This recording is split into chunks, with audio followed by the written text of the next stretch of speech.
ने मुझे कहा कि हज़रत इस पे भी आप थोड़ी सी तहकीक कर दें, क्योंकि दूसरे उलमा इस तरफ नहीं आते। ये कहना कि फ़ौज को सियासत में ना घसीटा जाए, एक तो जुमला गैर मुअज़्ज़ज़ घटिया जुमला है। हम आपको इंशाल्लाह हार डलवा कर लाएंगे, हम आपको इज़्ज़त से लाएंगे। आप तारीख़ का मुताला कर लें, क्या हज़रत उमर फ़ारूक अफ़वाज मोहम्मद सल्लल्लाहु अलैहि वसल्लम के सिपाही नहीं थे? क्या हज़रत अबू बकर ने जंगें नहीं लड़ी? क्या मुआज़ इब्न जबल ने जंगें नहीं लड़ी?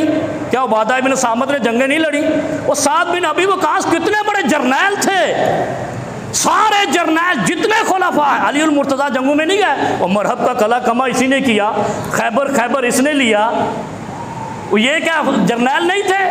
हर जर्नैल सियासत में आए, फौज पर सियासत लाजिम है। कोई फौजी इस्लामी तारीख में ये जुमला कहना कि फौज सियासत में ना आए गैर इस्लामी गैर शरई है। और अगर किसी ने पाकिस्तान के आइन में ये चीज़ डाली है कि फौज सियासत में हिस्सा नहीं लेगी, ये भी गैर इस्लामी शिक है, इसको निकाला जाए। कोई पाकिस्तान नहीं, दुनिया में देख लो कि जहां इस्लाम गालिब आया है वो जर्नैलों के सियासत में आने की वजह से आया हुआ है। अली मुर्तज़ा से बड़ा कोई जर्नैल है? फारूक आज़म से बड़ा कोई जर्नैल है? साद इब्न वक़ास से बड़ा कोई जर्नैल है? मुआज़ इब्न जबल जो बाद में यमन के गवर्नर बने,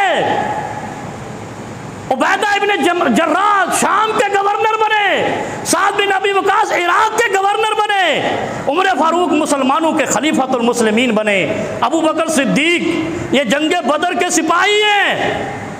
क्यों कहते हो फौज सियासत में ना और घसीटना? इन्ना लिल्लाह, घसीटना क्या है?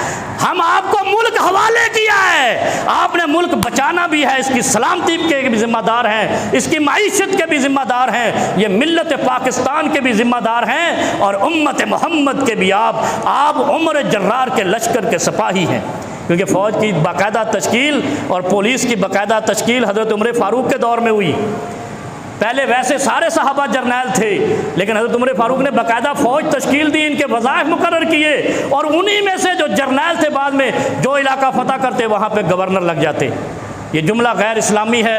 फ़ौज सियासत लाजिम मलजूम है, लेकिन उसमें पढ़े लिखे फ़ौजी जो अफसरान होते हैं, सिपाहियों के लिए नहीं।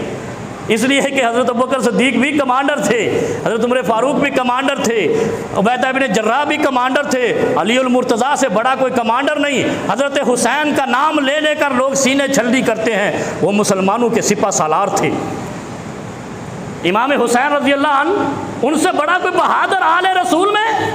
और फिर नवासा रसूल जर्नैल, झगड़ा क्या था यजीद से कि तू हकदार नहीं है, मैं हूँ, तू बादशाहत को ला रहा है, मैं रसूलुल्लाह की अमारत को ला रहा हूँ। तो भाई ये क्यों ऐसा कहते हो? आज से मैं तवक्को रखता हूँ इंशाल्लाह आइंदा फ़ौज ऐसी प्रेस कॉन्फ्रेंस नहीं करेगी हमें सियासत में नहीं घसीटा जाए। भाई सियासत को घसीटो, वरना ये मुल्क जा रहा है। सियासत को पकड़ो, इसके अंदर जो गलाजत है उसको साफ करो। ये मैं समझता हूँ कि आइन में ये शिक दाखिल इसलिए की गई है कि ताकि दूसरे लोगों को लूटने की फुर्सत मिले और पकड़ कोई ना सके, कोई आकर इन पर चेक एंड बैलेंस ना रख सके।